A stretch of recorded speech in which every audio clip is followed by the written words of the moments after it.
अल्पवयीन मुलीचा विनयभंग केल्याप्रकरणी शेख कुटुंबियांस अटकपूर्व जामीन मंजूर करण्यात आला। यात पीडिता ही लज्जा वाटेल असे कृत्य केले आणि विनयभंग केल्याप्रकरणी पीडितेच्या आईने आरोपी शकीला हफीज शेख, हाफिज अहमद रशीद शेख, जोनिया हफीज शेख, ज्वेरिया अहमद हाफिज शेख यांच्या विरुद्ध सदर बाजार पोलीस स्टेशन येथे भारतीय दंडविधान कलम 452, 354, 354 ड, 506, 323, 504, 34 सह बाल लैंगिक अपराधापासून संरक्षण अधिनियम 2012 चे कलम 8 आणि 12 अन्वये गुन्हा नोंदवण्यात आला होता। या कामी सदर आरोपीतर्फे अटकपूर्व जामीन अर्ज ठेवण्यात आला होता। तरी ॲडव्होकेट आसिम बांगी यांनी केलेला युक्तिवाद ग्राह्य धरून मेहरबान विशेष न्यायाधीश सूरज केंद्रे यांनी सदर आरोपीचा जामीन मंजूर केला। या प्रकरणात आरोपीतर्फे advocate Asim बांगी, advocate Shubham Mane, advocate Rishikesh मेत्रे यांनी काम पाहिले। यात पीडिता यास लज्जा वाटेल असे कृत्य केल्याप्रकरणी व विनयभंग केल्याप्रकरणी पीडिता यांच्या आईने आरोपी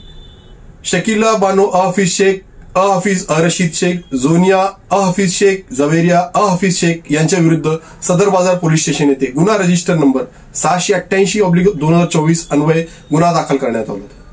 यात आरोपी यांच्या विरुद्ध भादविक्रम 452, 354, 354 डी, 323, 504, 506, 34 सह प्रमाणे व बाल लैंगिक अपराधापासून संरक्षण अधिनियम अर्थात पोक्सोच्या कलम 8 व 12 अन्वये दिनांक 30/8/2024 रोजी फिर्याद दाखल करण्यात आली होती।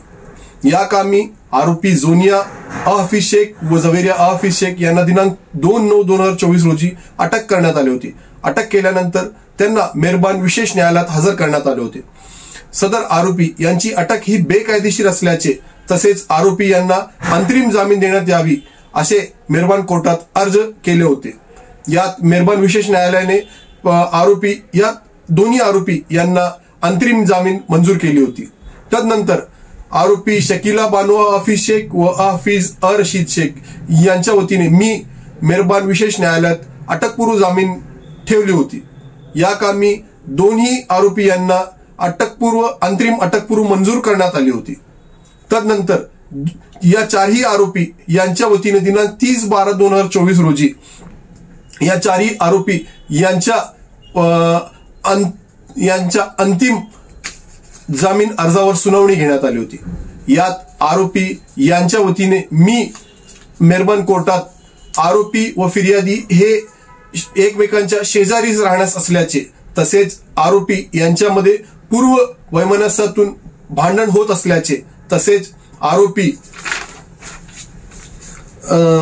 शकीला बानो हाफिज शेख यांनी फिर्यादी यांच्या विरुद्ध दिनांक 28/8/2024 रोजी सदर बाजार पोलीस स्टेशन येथे फिर्याद दाखल केली होती व सदर फिर्याद दाखल झाल्यानंतर आरोपी यांनी काउंटर ब्लास्ट म्हणून फिर्यादी यांनी आरोपी यांच्या विरुद्ध काउंटर ब्लास्ट म्हणून सदरची खोटी फिर्याद दाखल केली असल्याचे मेहरबान कोर्टाच्या निदर्शनास आणून दिले। तसेच आरोपी क्रमांक 2 हाफिज शेख हे गुन्हा घडल्याच्या तारखेस सोलापुरात नव्हते व ते पुणे येथे होते असे पुरावे मेहरबान कोर्टात सादर केले होते। या सर्व हकीकतीचा विचार करून मेहरबान विशेष न्यायाधीश श्री सूरज केंद्रे साहेब यांनी चारही आरोपी म्हणजेच आरोपी क्रमांक 1 शकीला बानो हाफिज शेख व आरोपी क्रमांक 2 हाफिज रशीद शेख यांचा अटकपूर्व जामीन मंजूर केला। तसेच आरोपी क्रमांक 3 जोनिया शेख व आरोपी क्रमांक 4 जवेरिया शेख यांना देखील दिनांक 2/9/2024 रोजी दिलेली अंतरिम जामीन ही कायम केली। यात आरोपी यांच्या वतीने मी ॲडव्होकेट आसिम बांगी, ॲडव्होकेट शुभम माने व ॲडव्होकेट ऋषिकेश मेत्रे यांनी काम पाहिले।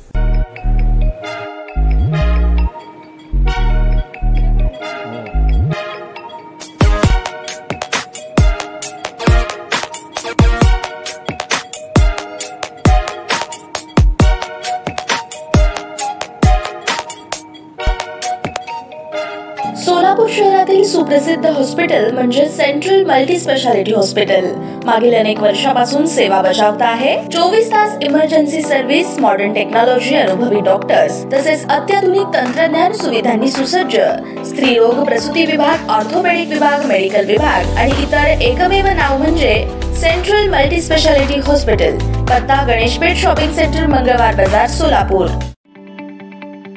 ताज्या बातम्या पाहण्यासाठी प्राईम महाराष्ट्र न्यूज चॅनलला सबस्क्राईब करा।